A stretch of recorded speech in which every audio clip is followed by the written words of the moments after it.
Thank you very much, Mr. Speaker. Mr. Speaker, I rise in strong opposition to this amendment.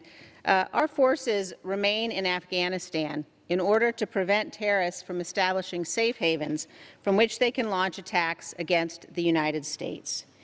My colleague, Ms. Omar, has said that she is a survivor of war, and I honor the fact that she has been able to find safety and refuge and citizenship and opportunity and freedom, and that she stands with me today on the floor of this body, this people's house. I think that tells you what an incredible nation the United States is.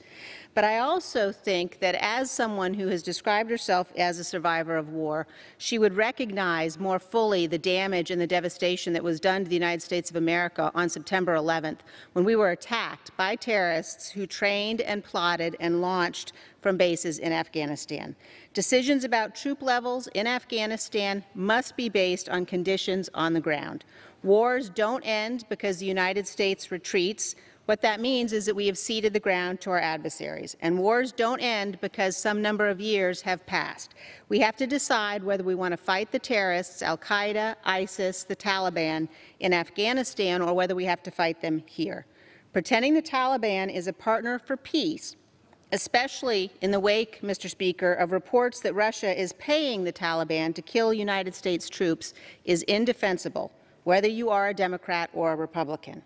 I urge my colleagues to recognize that decisions about troop levels must be made based on what is necessary to prevent terrorists from establishing safe havens they can use to attack all of us and the freedoms and the values we hold dear. This is a dangerous amendment. I urge my colleagues to oppose it, and I yield back.